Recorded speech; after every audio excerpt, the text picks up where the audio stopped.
Hi YouTube, welcome back to my channel, True Crime Revealed. Today's story is going to take place in the early 1980s. So this is going to be in July of 1981 in Hollywood, Florida. It is a highly publicized case, the story of Adam Walsh. You may have heard about it. His father was very famous after this particular case. He started America's Most Wanted just because he did not want this to happen to anyone else, with the perpetrators being able to get away. So it was very monumental in the start of America's Most Wanted. It's kind of the beginnings of stranger danger, kiddos ending up on milk cartons, different things like that at the beginning of the 80s. So that is the story that we're going to be doing today. We're going to talk about what led up to the case and the findings after the case had also happened. So let's get ready to dive in. If you like this channel, please like, comment, and subscribe, and let's get started. So today's story, we are going to be talking about the tragic case of Adam Walsh. Now, this was a highly publicized missing child case in the early 1980s.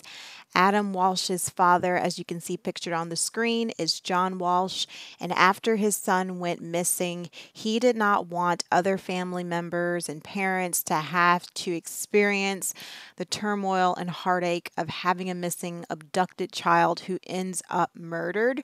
So he wanted scumbags that are murderers, rapists, all of them to be found and thrown behind bars so that they are not able to do this anymore. So he was very instrumental in creating the America's Most Wanted television show, which has gone on to find a lot of the murderers and make sure that these cases are solved and that these animals are thrown behind bars.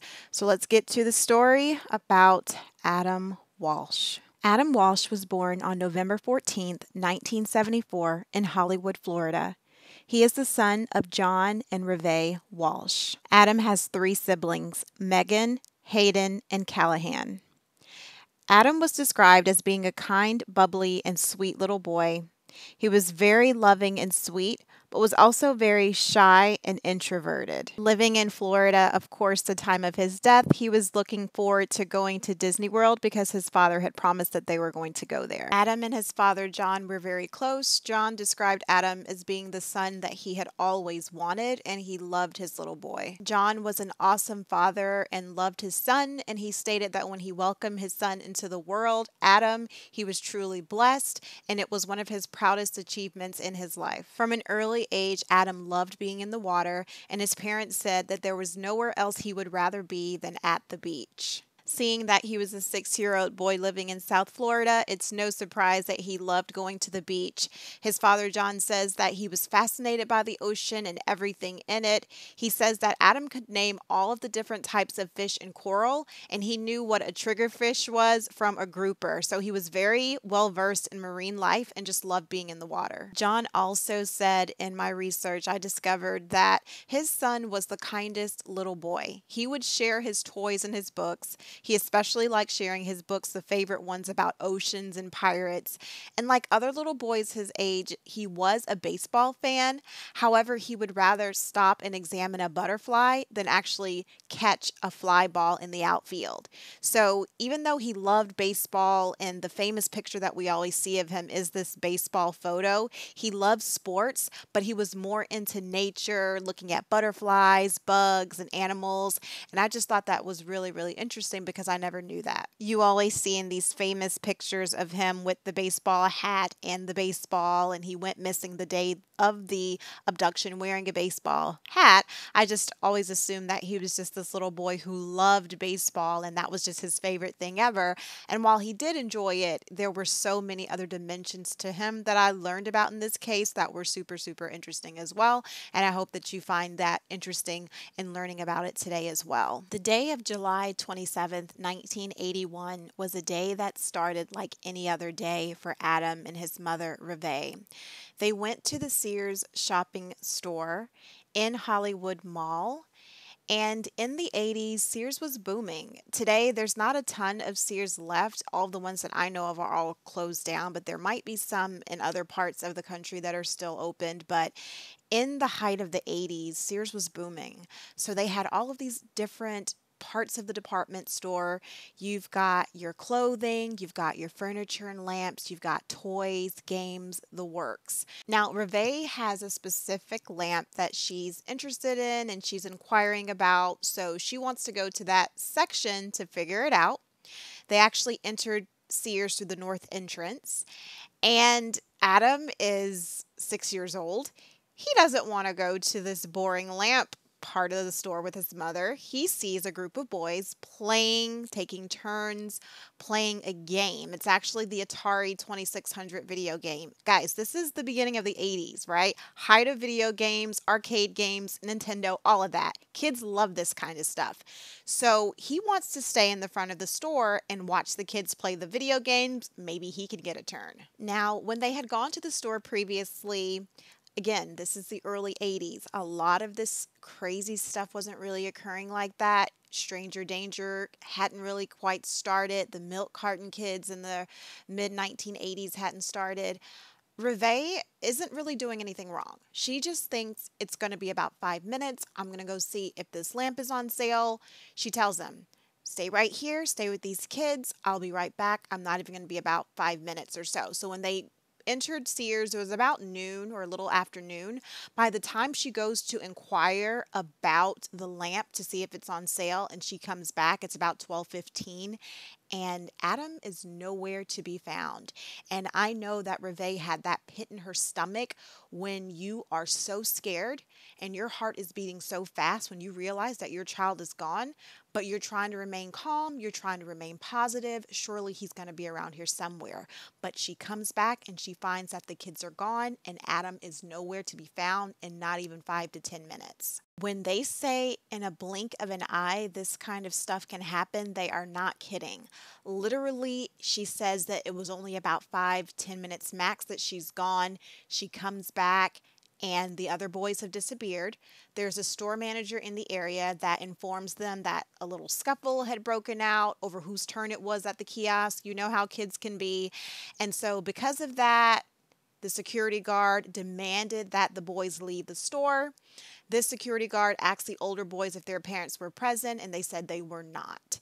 So they were told to leave that particular area, and she again is trying to figure out, where is my 6-year-old? Where is Adam? Now, the security guard was only doing his job in trying to get the boys out if they were causing a ruckus. He asked them if their parents are around. The boys are like, oh, we're all together. And the boys in that group were a little bit older than Adam was. So he didn't realize, the security guard, that Adam was actually not with them. And Adam, being the sweet, shy, introverted little boy that he is, was a little bit afraid to speak up to the security guard. And so when they all just kind of left, he went with them. And then he's just kind of wandering in Sears, outside, wherever he was by himself, because those boys didn't know him. They aren't going to just kind of take him in. They went off and did their own thing. And this perpetrator is watching. You never know who's watching, and took that opportunity to abduct him. That's how fast these stories happen. Real life stories. In the blink of an eye. You never know who's watching. And unfortunately, poor Adam was being watched by this perpetrator. They saw the security guard wasn't really doing anything, and they took it as an opportunity. So remember, Adam and his mother, Reve, entered Sears at the north entrance. When Adam exits Sears, it's at the west entrance with the boys. It is presumed that he was outside of Sears, just kind of wandering around by himself. He was in an unfamiliar place. He didn't know where he was. He didn't know where his mom was. He's shy. He doesn't probably want to ask anyone for help. He doesn't want to really speak up to the security guard because he's so shy. And so again, this perpetrator, who is out and around watching, takes this as an opportunity, and in a blink of an eye, he vanishes into thin air without a trace until they find parts of his body later, which we will discuss. So Adam's mother, Reve, is frantic. She is beside herself. She tries to search the store to see if he's in the area where she left. goes to the toys department, cannot find him anywhere. So then she goes to the security guard to ask some questions. They suggest that she go to customer service and basically do a call over the intercom to search for him and to get him to basically come back to the area where he left his mother before. And of course, that is done to no avail. After they do that in the Sears store, Reve then is instructed to go to the mall security for the entire mall, and they do the same thing. They do an intercom system call to call for Adam to let him know that his mother's looking for him, and to go to the nearest customer service representatives or sales rep so that they can get him safely to his mother. She even coincidentally runs into her mother-in-law and thinks that, oh, she must be with you. Again, that sigh of relief comes over her. I knew that this was just a one-off, and surely my son's not missing. He must be with the family member that she saw at the mall. And again, it's just another one of those coincidences. She doesn't have any idea where Adam is as well. And then at that point, around 1:55 p.m. is when they finally decide to call the police. So the police begin the investigation, and they're somewhat helpful, but the Walshes aren't really 100% happy with how the case is handled. And John just really takes the initiative and responsibility of kind of spearheading this search for his son.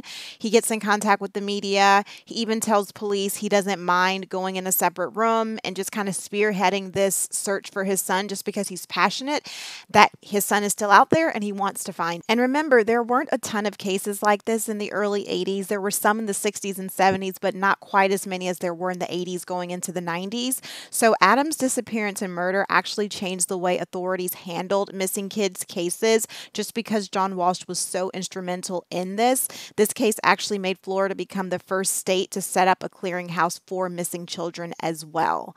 So this case, and just John basically being kind of the man in the front of the forefront advocating for finding his missing son, did that. And here's a clip of the news reports of him doing that. So I'm going to play this quick clip of John Walsh rallying the community to come together and help find his son, and then I'll be back. It's been a frustrating 5 days since 6-year-old Adam Walsh was last seen. His disappearance has prompted community-wide concern in South Broward. Late this afternoon, volunteers met with Adam's parents to continue their search. Close to tears, John Walsh stood on a car asking people not to give up hope. We've searched and searched for Adam, and we haven't found a body. So everybody thinks he's alive. We do too. And we feel that since you people have searched so hard, the best thing we can do now is get these flyers in everybody's hands, because the police are so frustrated. Nobody's really come forth, and the clues that we have, really, we haven't come up with anything substantial. Adam's mother, Reve Walsh, says the new strategy in the search is to expand it beyond Hollywood. The most important thing now is to get that the people can do is to get the flyers out of the area. Now they have to use their own detective, their own senses to think of their own ideas. I don't want them to wait for someone to tell them what to do. The reward for information leading to the whereabouts of Adam Walsh is now $50,000. Spiro Canton, Newswatch 10 in South Broward. So as you can see, guys, John and Reve Walsh were very instrumental in the early hours and days and weeks of trying to figure out who did this to their son, as just really getting the story out there. Basically, they were able to get a reward set up. It went from, I believe, like $5,000 to $50,000 to $100,000. So they were putting a lot of money for reward money out there because they wanted answers as to who did this to their son. Tips, anything. Because again, he vanished into thin air. They don't understand how there were so many people around and no one saw anything. They also made sure that the story was in local newspapers as well as on TV news stations as well, just really trying to keep the story alive. The more eyes that you get on this case, the more likely, if it's pretty quickly, they think that their son's going to come home. And at this point, of course, remember, their son was not discovered as being killed at that point. So they were definitely keeping the faith there, keeping hope that Adam would come home.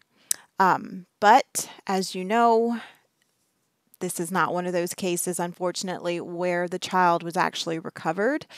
And I'm going to now discuss basically what happened and how they were able to figure out that Adam was in fact deceased. So on August 10th, 1981, after the parents of Adam had launched a massive hunt for their son, they were keeping hope alive. They had a $100,000 reward out there. They were confident that Adam was going to be brought home.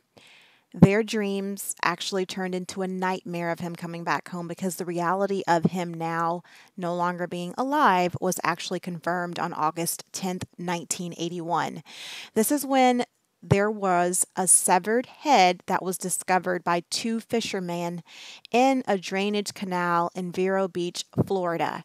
Now, this was about 100 miles from Hollywood, Florida. And again, they discovered that there was a head that was decapitated. It was a child's head, and at first it was mistaken for other things like a doll or different things like that, but once they were actually able to see what it was, they saw that it actually was the head, and the coroner actually ruled that the cause of Adam's death was actually asphyxiation. And the state of the remains of Adam suggested that he had died several days before the discovery of his head, and other parts of his body or the remainder of his body was actually never found. So how heartbreaking must that be to parents to not even be able to fully bury your child and only have your child's decapitated head and not have the rest of the remains? They're already having to wrap around their minds that A, their son has been abducted and kidnapped. He's not coming home. B, it's been confirmed that he has in fact been murdered, and you can't even bring your child's entire body back. You have to bring it back in a piece, just one piece of the head. So that's something I'm sure that just basically broke their hearts. And I could tell why there was a fire ignited in John for him to make sure that this never happened to anyone else, because it is truly a nightmare that no parent should have to endure. And these poor parents, the Walshes, had to do that. So authorities let them know that they have in fact found the head of Adam. They actually were able to confirm it because there was a fill-in with the dentist office that Adam had, and that's how they knew. And in my research, I also discovered that this same head of this poor baby was actually kept in the morgue until the case's closure in 2008. So they couldn't even have it in their possession to do a proper burial because it had to be held in the investigation's evidence unit for several years. I'm talking over 2 decades. So that really just stuck out to me because I can't imagine. It's just horrible that these parents had to go through that with their child. But yeah, so that's basically what happened. They found the head, and that's how they were able to confirm that Adam was in fact deceased. Now, very early on, John and Reve believed that the Hollywood Police Department pretty much botched the treatment of Adam's disappearance and the missing persons investigation and the murder investigation. So they really didn't think that they could have done everything that they could have, hence why there's so many changes in Florida, which we're going to talk about later, and just kind of how this sparked how missing kids in general are handled in this country. But after some investigation, police eventually concluded that Adam was abducted by a drifter named Otis Toole. Now, Otis Toole was a very vile and wicked individual.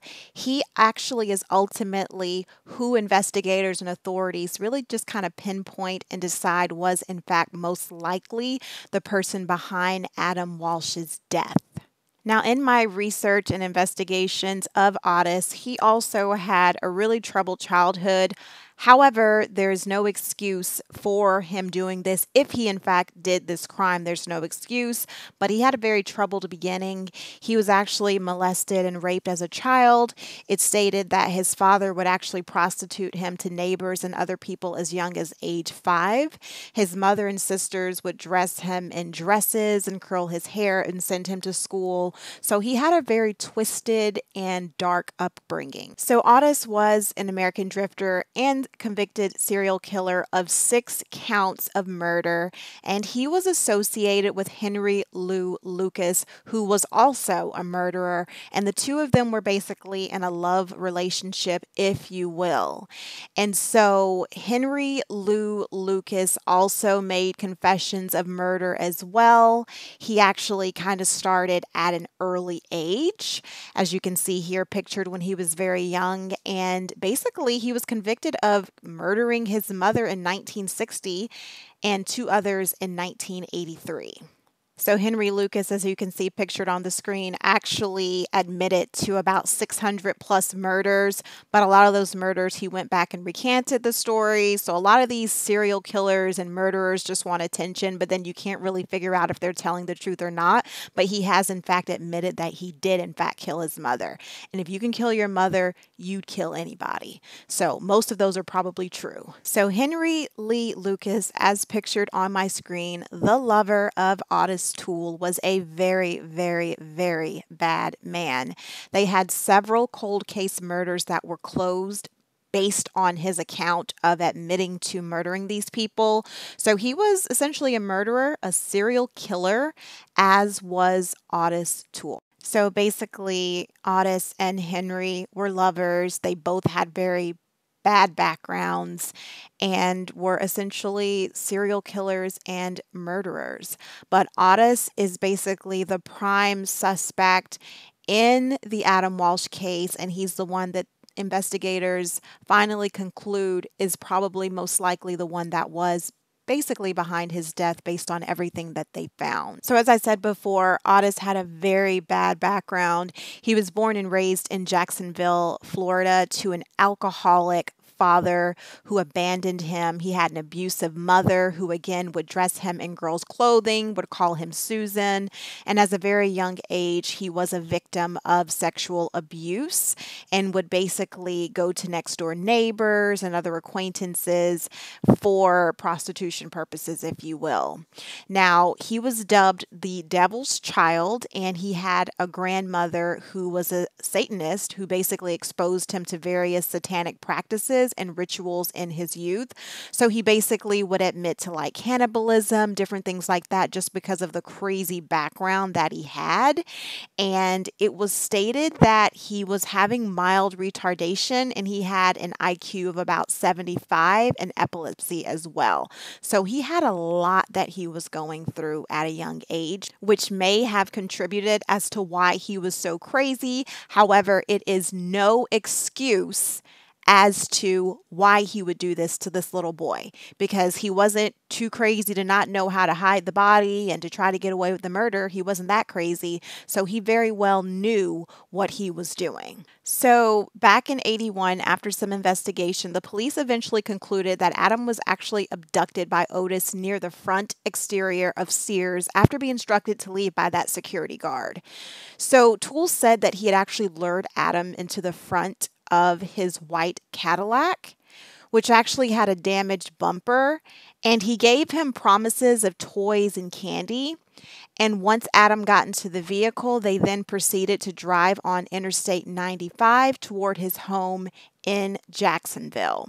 So this goes back to the stranger danger that we were talking about in the last video with Amy Mahalovic, where these perpetrators actually use candy and toys and money and gifts to lure these poor, innocent, unassuming children and victims to going with them, because most children would not do that, right? But he basically has done this before. That's why I said he's not that crazy. He knows how to actually do what he's doing. And he lures this poor child into his car so that he can do whatever it is that he sought out to do with that poor little boy. So I'm going to go over basically the story of what Otis recounts happened with poor Adam Walsh. Remember that he did recant this story later. However, investigators do deem that he was in fact behind it. So he kind of goes back and forth and vacillates with the story on whether it's true or not. But in his initial testimony, he states that once poor Adam gets into the vehicle with him and they go on Interstate 20, he is actually compliant at first and he's very docile. But as they begin to drive on, he gets nervous and he begins to panic because Adam gets that little squeamish feeling in his stomach like, wait a minute, this isn't right. Why are you taking me away? Where's my mom? I want to go home. That type of thing. So he begins whining and crying a little bit, and Otis doesn't want to hear this. This vicious monster goes and punches him in the face, and it basically makes him go unconscious. And Otis then continues to drive on the Florida Turnpike and turns off into a service road. So he is so irritated that this poor little boy is crying, wants to go home, wants his mom, wants his dad, wants out of there. He has no patience. He's an evil, vicious individual. He states that he then takes a seatbelt and he strangles him to death with it. And after that, he takes a machete and he basically decapitates this poor child with the machete. And then he also states that he basically incinerates the body in an old refrigerator when he returned to Jacksonville. He states that he wanted to make Adam his quote-unquote adopted son, and we know what kind of an upbringing as a son he had, so it's not a nice situation of an adopted son. I don't even know why he would say that, but deemed that it was not feasible, so he ended up just murdering him. Now, there should have been blood all basically in the car and in the carpet, and the police basically ultimately lose the blood-stained carpet from the car, and the machete that was said to have been basically used to decapitate Adam, they also lose that as well, and eventually the car itself. So they lost all of this evidence, and this is one of the main reasons why the Walshes believe that the investigation basically was fumbled by the police and a lot of the evidence was just missing that was basically damning if in fact that DNA did match poor Adam's body. So there was a lot going on, a lot of mishaps in this case. And again, this is why John and Reve are so instrumental in making sure that this doesn't happen to any other kids because it was a lot going on in this particular case. Now, Toole was actually never formally convicted of this particular case during his life. He was already in prison serving years based on arson charges and other murders that he had already been convicted of. And so even though he was kind of going back and forth with whether or not he was involved in this case or not, he actually did die in September of 1996 to cirrhosis at the age of 49 while serving a life sentence for other crimes. Now, in this mystery and the hunt to figure out who is the murderer of Adam Walsh, investigators actually turned to the infamous Jeffrey Dahmer.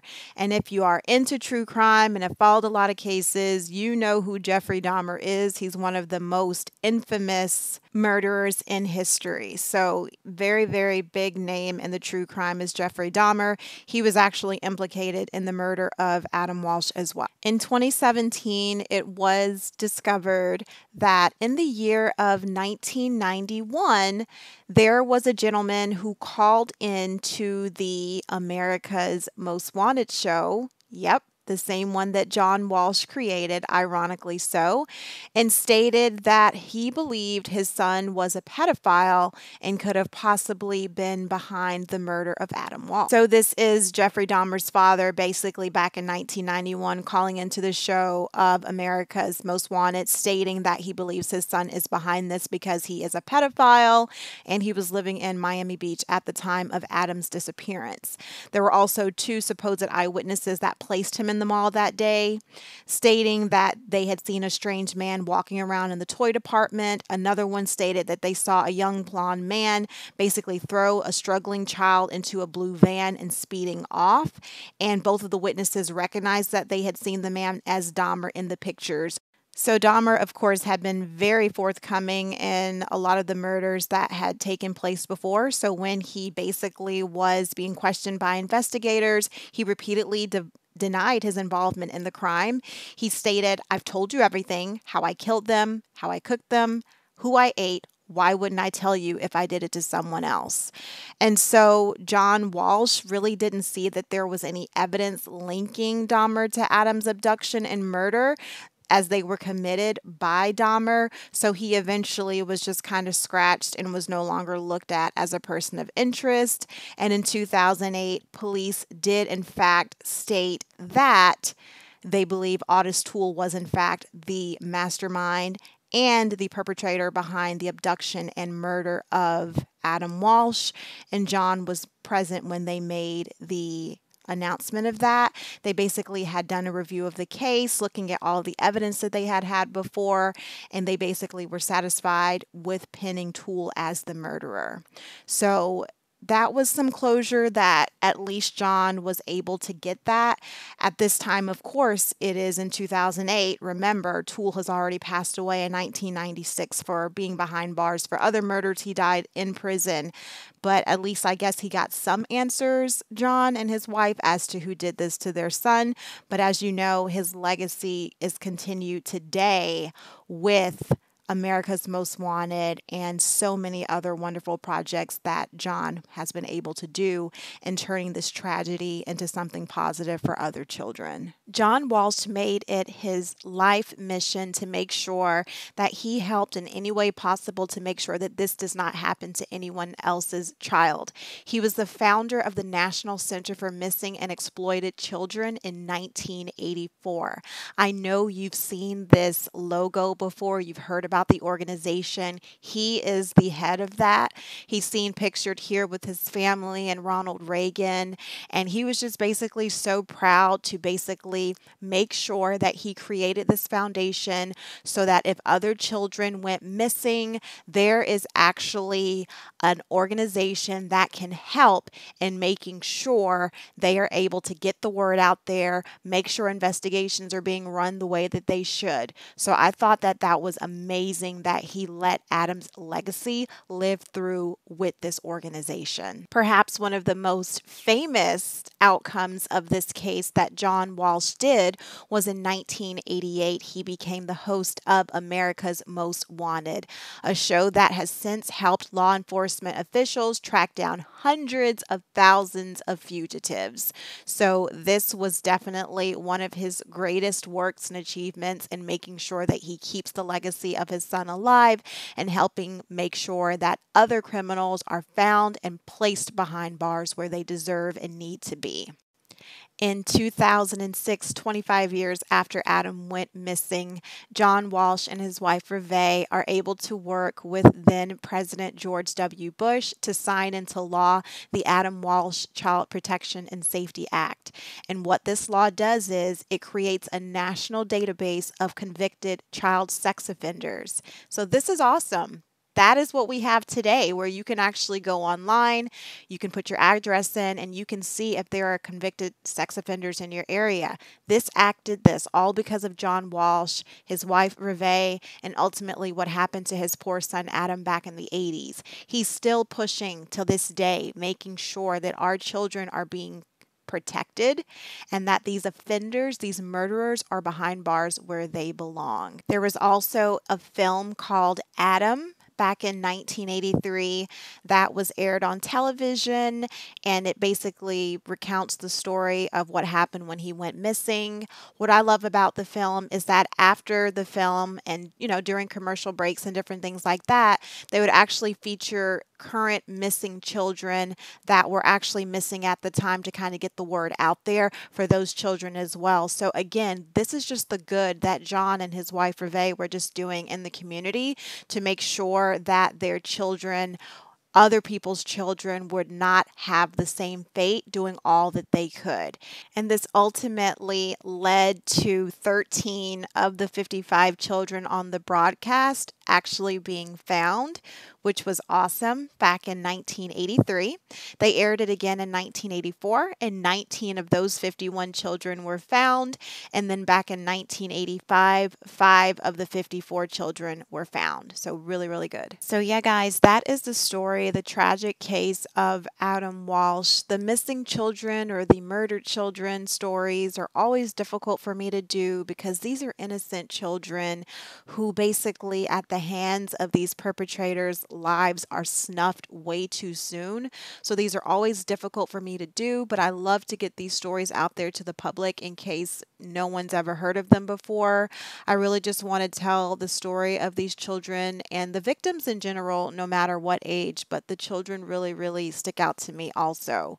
So this is the story today, guys, the tragic case of Adam Walsh. As you can see, his parents, especially the father, John Walsh, have made it their life mission to make sure that they stop it from other children from happening. And of course, they can't stop it completely, but they can try to get the people who are in fact guilty put behind bars so that less and less of this happen and other people don't have to experience it as well. So that's the video, guys. I do post weekly if you're new, so please come back next week. Typically, I try to do it like on a Wednesday or a Thursday. And if you guys have any ideas of different stories that you would like for me to report on, I'm more than happy to do that. Please leave them in the comments. I would be more than happy to report on them, but I will have more stories coming up next week. As usual, guys, if you like the video, please like, comment, and subscribe, and I'll see you in the next video. Bye now.